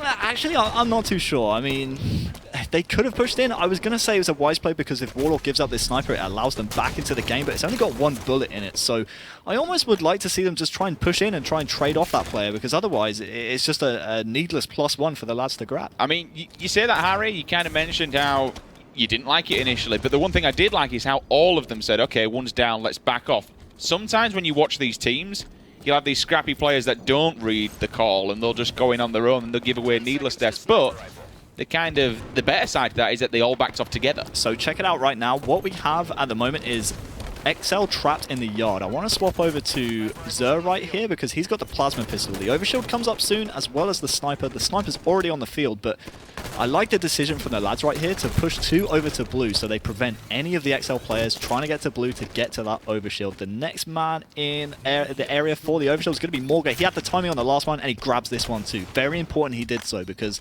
if XL don't grab this overshield and Morga goes down right there, instead of being up by 8, despite him being drilled in the back right here, they would have been down by 6. So, excuse me, they would have been up by 6. So, yeah, very important that XL grab this overshield, because Riot still has the sniper, and if they get the overshield as well, it basically just allows the lads back into the game. Now, for XL, they just need to calm it down and let Morga go to work, because he still has a little bit of overshield left, although that's gone now. The next objective for them, get the sniper out of the hands of Riots. How has Mo's not seen him? He's looking elsewhere, and Riots has dragged this sniper rifle back, but look on screen. Uh-oh. This is potentially a lag out, maybe, so we'll get confirmation, bring it back to the casters for just a second, and then we'll find out exactly what's going on in the background. Apologies for that one. We said earlier on we haven't had any issues whatsoever. You cursed it. I cursed it. Yeah. Don't blame me. Why is it my fault? I'm blaming you. Why? Because you're Harry Channon. Yeah. Still getting it right. Yeah, good job. Now by the way. I know your name, I'm happy. But what have I done? I was just doing the controller thing. You know what we can do? What? Blame Dan. It's your fault. Daniel Gaskin. Daniel Gaskin. Naughty. You ginger child. Come on, back to the basement. Come on. Back to the basement. Yeah, I was gonna. I don't know. I was gonna go with under the cupboard under the stairs, but then I remembered. You look more like Potter than he Potter does. He does. Yeah. He's Ron Weasley. Is he? We need to send him a howler. Mr. Gaskin. Looks like we're back in the game. Yeah, we're back in. He's actually let us in, and all of a sudden it's 49-36. This is interesting. I'm playing. Hi guys. I'm gonna hide in this corner. Yep. This is I'm on the blue team. Don't everything's kind of gone wrong here. The observer mode has put it back in. Go lads, you've got this. I mean, XL. Oh, yeah. Oh, there it is. It didn't actually, no one killed him. I don't know what kind of went on there. We do apologise. We'll get confirmation from the admins that everything, because at the end of the day, this is all needs to be above board. We have a team in the back that will assess it, make sure everything happened perfectly. It looks like we got booted out of Observer and then put back in as a player. I know what happened. Okay. XL were choking that lead, and they were like, we need reinforcements. Let's get Wonderboy in. Let's get Wonderboy in. Is that what they did? They dragged you in as a team member? We've been watching his stream. We think he can hack it in the Pro League. Let's put him in. Come on, let's draft him in. Serious note, though, we will get confirmation in the back from our admins to make sure everything we're happy. The teams have played it out. Everything's all good to go, rock and roll. And it's all good. It looked like XL won that game. Say that again, sorry? XL won the game.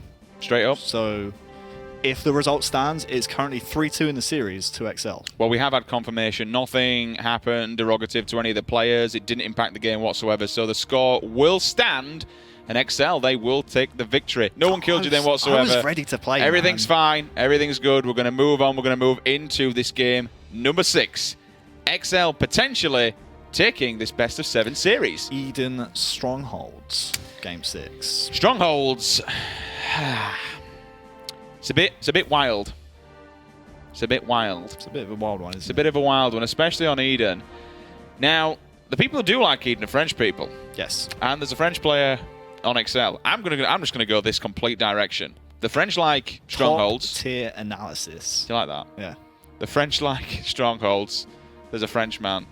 On XL, therefore, XL will win. ergo, XL winning this. I like it. If you're looking Works. at scrim results, XL actually have, once again, more game time on this game type. They are 3 and 5 in scrim, so 3 wins, 5 losses. The lads have only played it 3 times. They are 1 and 2, so just the 1 win for them. Yeah, either Strongholds. Every 2 minutes, this game type changes, right? We said it a lot on the broadcast last week. Very important that you get the rockets every 2 minutes, because that guarantees you, essentially, the overshield control. You're gonna have the rockets in turbine. The overshield spawns in the pit, so if you have the rockets in turbine, you can look down on the overshield. You have height control. You obviously have those rockets as well to allow you to grab the overshield a little bit easier, because you can kill any players pushing on those. The counter to the overshield is going to be that thing right there on your screens, the camouflage. So if you don't get in a position to grab the overshield and rockets, make sure you get that camouflage to take that player out of the game. So here we go then, rock and roll. Can XL seal the deal? Can they take down the lads and honestly mix up this Pro League? If they did, I have no idea what's going to happen with the rest of the summer season. Yeah, no idea. Red team definitely favored to grab the overshield off the start, and it's going to be Moze to grab that one. He's going to leave the rockets first of all because he wants to take XL's home base from underneath them, and this is how you really start to escalate into a triple cap early on. Grabbing that overshield and pushing the enemy's home base is a very, very good way to do so, but it's actually XL who grabbed the slays. 3 down for a moment right there for the lads means it's going to be probably XL to start scoring, but Moze is a one-man wrecking crew right here, taking down 2 with that overshield rocket combo. Could be 3 in a row if he gets this, and will just about get it too. Not the stronghold as well though, so just the 1 stronghold being captured in the game so far. So just to confirm, because everything in the back, the admins have looked at it, spoke to the players, and I want you guys at home to be confident and know exactly what's going on. All that happened in the previous game, the Observer Xbox dropped. That's all it was. We got knocked back to the lobby, went back in as a player, unfortunately, but there was no kill from it whatsoever. It all played out as normal. By the time we got in, the game was already over. Score stands, nothing's affected whatsoever. It's play on. As you mentioned, Harry, earlier on, good start from Moze, finishing off potentially, which they do, round this off with a triple cap as well.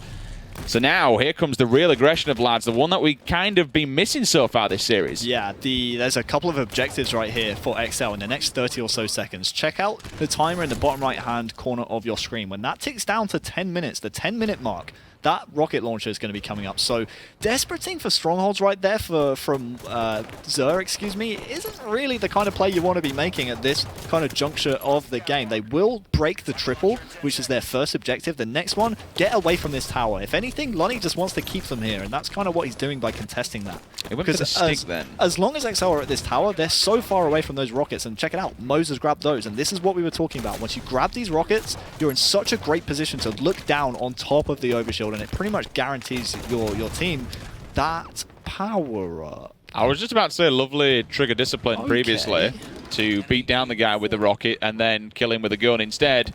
He then commits suicide on the next one, but fair enough, you know, if they get the plot, then happy days. Just remember this moment in time though, because that could be a big swing play. Warlord has the rockets and the overshield. They were down 43-0. And if that changes from now on, it's all thanks to that one play from Warlord, or the misplay, if you will, from Moze. So just something to look out for if they're able to grab slays off of this overshield rocket combo and put a good chunk of control on the board as 3 down for the lads. Grenade does go down, doesn't find any hit markers though. We will see Lunny moving up on the old camo position on the little platform there. We're going to see Warlord just back off so he doesn't get hit by any of these grenades. Another one coming in, unfortunately though. He will not be able to get out of the way of that one. One more player though, crouching down, hides out of the way. That's going to be Zer. So they can take control of Catwalk. Looking down now onto Blue Bend. I like what Zer's doing, kind of sit back here, but he needs to keep his eyes here. Oh, look at Warlord. That is a fantastic position to be in. Yeah, it is. And we spoke about it on the broadcast last week. When you want to take Red Nest, the #1 player you want to take out is the player playing in Warlord's position. That player at Red Nest or in red will actually shoot Lunny there, he will outshoot him actually, and now look, he's actually able to flank behind a couple of the lads, but Respectful's aware of that play, definitely well called out, but check it out. 15 seconds till the next Rockets, the Overshield coming up just after that. Don't forget the Camouflage as well, and it's going to be XL with the triple cap and definitely Control for now. So time's going to keep on ticking here for XL. We're going to see Respectful just creeping around. You're pointing something out, my friend. What have you seen? With the Rockets coming up right now and the Overshield just afterwards, very confusing as to why XL are putting so many resources towards the top catwalk right there. Shady is able to soar in with height from mid-cat, and that definitely helps his team out. But yeah, I'm honestly not too sure as to why there were so many players at tower right there. Might be worth asking them at some point in the future. But yeah, that's exactly why. When you grab the Rockets, you can basically get a free power-up in the Overshield. And now, surely they will break this control from XL. And they could even push a triple right here as well. So this could be very deadly here for XL. But they do get the reset, on the catwalk. So yeah, not too sure why there were so many players from XL up at the tower right there. Definitely not the ideal place to be when the Rockets and the Overshield are coming up. So double kill coming out of Riots. He will at least stop the angle over on Blue Ben. Respectful comes in with a perfect kill as well, and now he's just going to wait back. He doesn't really have to rush at this moment in time. He can keep eyes on Red Nest and also keep an eye on that barrel, Sunshine. So someone cops for you from that catwalk area, you are dead. All of a sudden, as soon as we're talking, we see a nice push coming out of XL. They'll move into Blue Ben, take that one back. And now he's going to advance over to Security Tower. Try and have a look for this camo when it's going to be popping up. Keeps his eyes on Blue Bend. And now he's going to wait for this back swack. There we go. Read it like a book. Yeah. Read it like a book. He did, and we saw him kind of make a half decision to go towards Blue catwalk, you know, when he wanted to try and push back towards the tower. He kind of did a double take. Do I want to go to Blue or do I want to go to tower? I think it was the right play to make, because if you push Blue right there, if you're Respectful, you have no help at all. Instead, he makes an individual play from hiding in kind of that blind spot, and that's something that Respectful has done very well throughout this series, utilizing the blind spots, that kind of old school Halo 3 gameplay where you can hide in corners and really outfox the other team now, especially with this radar out of the game. So very, very nice gameplay there from Respectful, and despite Morga grabbing the Rockets, I don't think it's going to be enough for XL to get back in this game. Ladies and gentlemen, we are going to game number 7. Make sure you tweet this stream. This is incredible. XL versus the lads. XL taking 3 maps off of the lads and pushing this game number 7. That is huge. Quick look at the stats before we dive on in to this final map. In theory, it's actually 8 maps because we had that replay at the start. True. This one has gone all the way. It's going to be a late night. It is. And the stats really just the lads outslaying XL, honestly. Nothing really standing out. I mean, -6 from Shady, definitely not the best kind of stat line, but it was just the plays being made on the power-ups and the power weapons once again from the lads that set them apart from XL. There were numerous times in the game where they just made big plays on the Overshield. Fair enough, Warlord stole that one away from XL, excuse me. Warlord stole that one away from the lads. But outside of that, it really was just the lads grabbing almost every single Overshield. And fair enough, the camouflage is the counter to the Overshield. You want to grab it, but it's not enough. You have to be at least contesting that Overshield and make the enemy team burn it. I don't know what to say. I've seen some crazy things this series. It's gonna go all the way down to the wire, and it is doing. The rig on Slayer will be game number 7 for this week 2, match number 1. We are 2.5 hours into the Pro League, and we're only at the end of the first series. Okay. Honestly, we don't care. There's no American Pro League to go into tonight. You're happy to stay here and watch some incredible EU action. Oh, Halo. We got the Viva la Revolution after this one. The 2 French monsters of supremacy and divine domination going up against one another, and then at the end of it, we got a biggie. We got a biggie, baby. Infused Invictus. Pretty much, I think we said match of the week, potentially? Match of the week, match of the century, match of the league, in my opinion. That's going to be a league-defining matchup. A barn burner is what you call it. Barn burner. A barn burner. We got to complete this barn burner. All right, guys, rock and roll. Please, please, please tweet the stream. Use the hashtag HCS. If you're a pro close. Pro player out there. If you've got a Twitch, host the stream as well. We got some awesome, awesome action for you guys at home tonight. First kill, excuse me. First 2 point. No, it was first kill. I'm thinking it's we're back on Strongholds. First 2 kills will go in the hands of the lads. Yeah, Sniper going to be a big factor in this game, in my opinion, and it is going to be Riot's to pick that one up. But check out Warlord taking him out instantly. Respectful to last alive for quite some time right here. He does have this power weapon to play with and kind of defend himself, and you can see once again that's kind of what I was talking to when we were back on the rig for Strongholds. The way players have started to kind of adapt their playstyle with it, the way they shoot the floor to try and tighten up that spread, to bounce the the scatter shots off of the floor and tighten up that spread to make the kill a little bit more guaranteed. We saw that there a little bit from Respectful, but it's going to be Morgan with the snipe, and he's got camouflage to play with it as well, except that's run out, so no camo in play. Does miss the initial shot as one person comes steaming out of white on this outside catwalk. Shady goes down as well in the kill feed. 1, 2, 3 members of XL. They're all dead. We're going to see Zer, last man standing.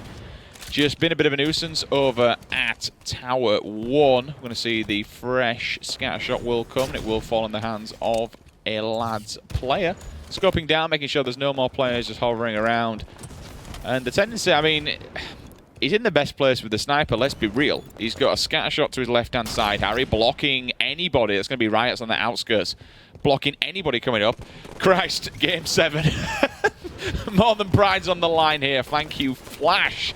That's kind of how we're feeling right now. There is a lot on the line. There's implications in this league and potential spots at Atlanta. Yeah, definitely. And the worrying thing for XL is that so far this game, it's not going their way. With the camouflage coming up in the next 10 or so seconds, it was Morga to grab the first one from XL. But right now, the entire map control is in the hands of the lads. The Slay's going in their favor as well. They are doubling the Slay output from XL, and they just grabbed the camo with Respectful as well. So no scatter shot for XL, no sniper for them, and no camouflage either. This is going to be a tough one to come back from.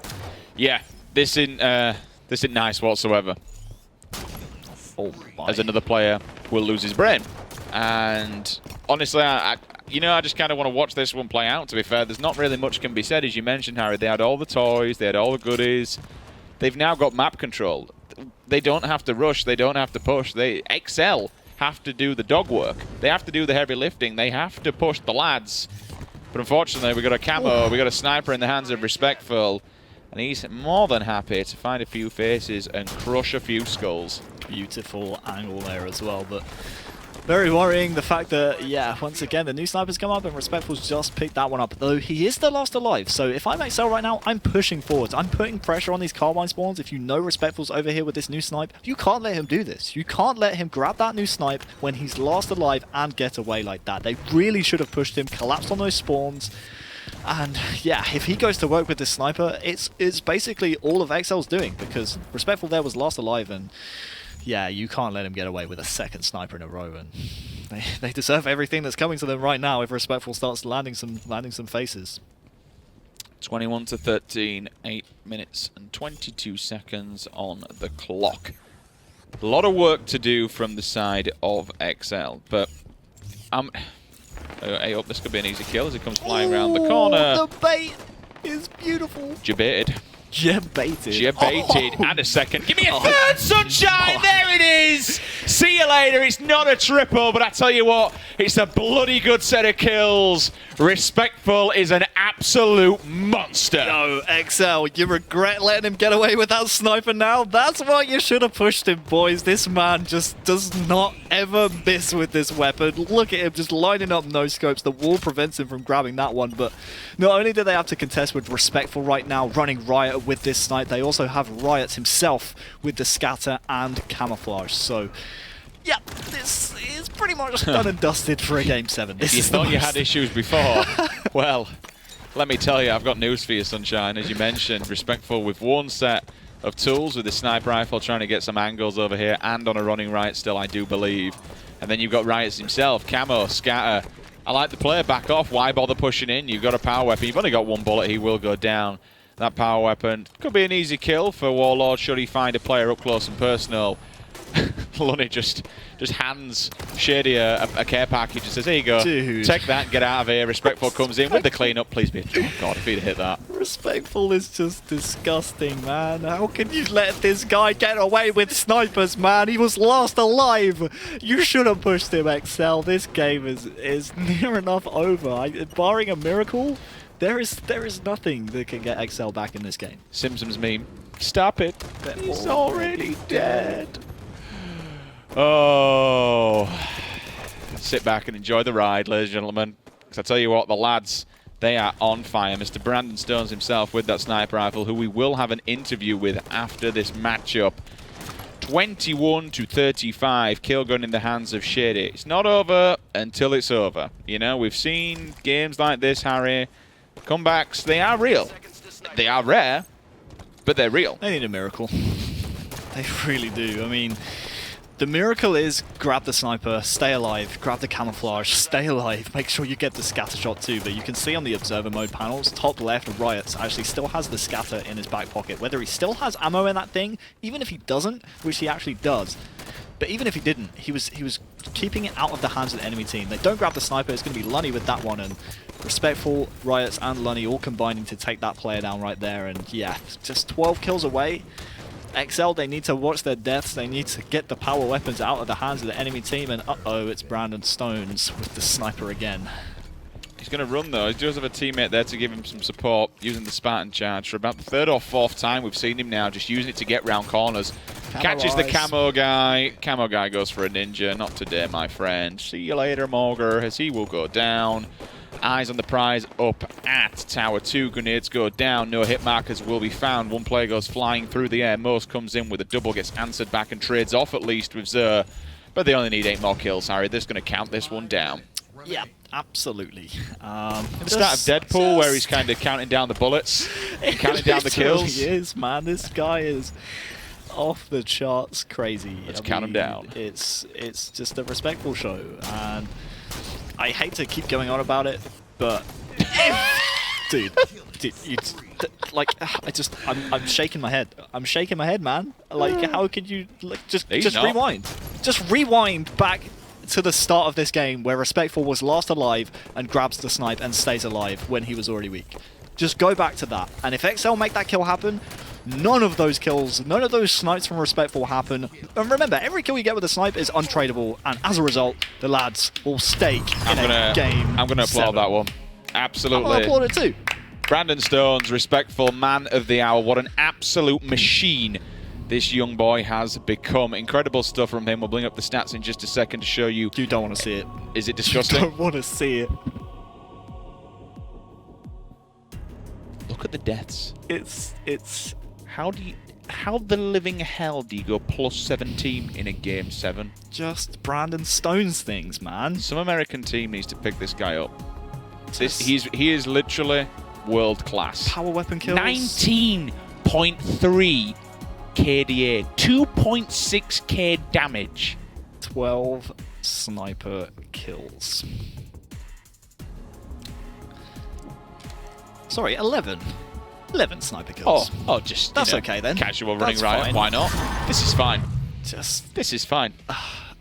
Again, XL, they came so close throughout this series to push the lads to a game 7. Let's take nothing away. Yeah, is remarkable, and honestly, they'll be kicking themselves that they didn't win this series because it's a winnable series for them. It is, but there is light at the end of this tunnel, and I want to make sure that everyone's aware of this because this is so good for them. Later on in the league, as this league progresses, Harry, taking 3 maps off of the lads is huge. For their map win ratio at the end, it's so big when we come down because, again, there's only 4 spots, but there's only 6 teams. Every single win, every single map counts, and the more you can get, the better it's going to be as we get closer to weeks number 4 and weeks number 5. Awesome stuff from both teams. They absolutely played their hearts and souls out. Some amazing work from players. You know, every single player had their own, pretty much their own series. We saw Morgan going off in the Plaza TS. We saw Mo's going off, I believe it was in the Collie. I just need to see the no-scope from Morgan again on the overshield guy. One of the sickest shots I've ever seen, honestly. I love your angle POV, by the way. This one, was it right here? Super slow-mo. Oh, this could be it. Out. after the clamber. Oh, big shout out to Joe Fenney in the back. He's a Halo fan. He's doing the replays, so he's getting all of the best clips for us. Good man, Joe, because that is... And obviously the production team for knowing... Yeah, it's awesome. Big shout out to the guys in the back. So without them, we wouldn't have half of this stuff on screen, but... Yeah, and then this show. This just was... It was a showcase. It's just disgusting. How to use a sniper rifle by Brandon Stones. And then this one. And then this one. And then this one.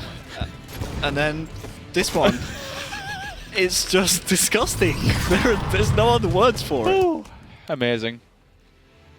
What else do we say? At the start we of the don't have to say anything because it's there on screen. At the start of the season, we were asking the question, is Brandon Stones the best in Europe because of the team that was around him on Fabi, or because of the team that was around him on the old Dignitas roster?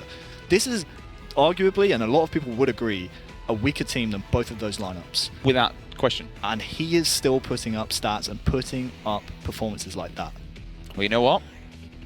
Let's ask him. Brandon, I believe you're on the line, my friend. We got little pencil pots in the background. How's things, dude? You all right?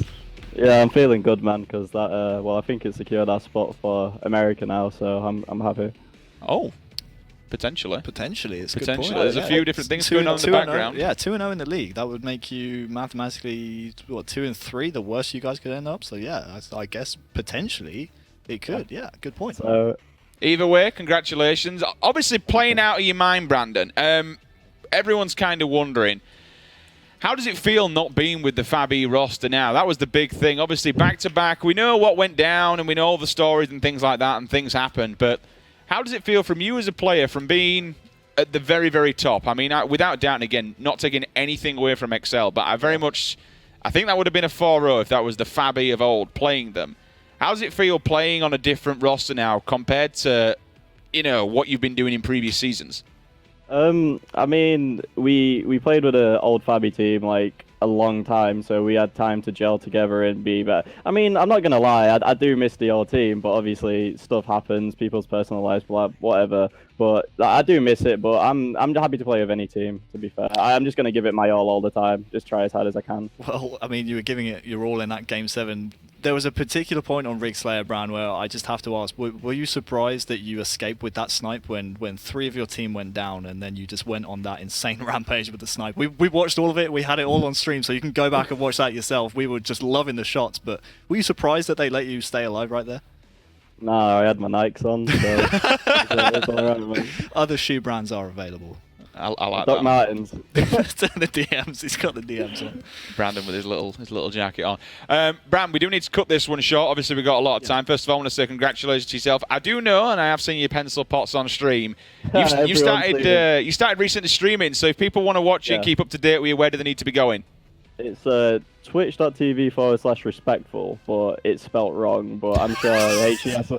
Like, the respectful is taken, so it's the next best thing, guys. It's like my gamer tag. But yeah, I've started streaming, so I'm really enjoying it so far. It's on my third day. I'm glad because we do need some decent EU streamers. He to be fair, doesn't so play I'm like glad. that all the time on stream, guys. He just carries him. Right, Brad, we're going to let you go though, dude. Thanks very much for joining us. Congratulations on the win once again.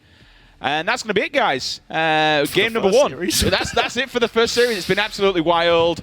Make sure you stay tuned. We've got the French versus French battle going on next. Don't go anywhere. We'll see you in a second.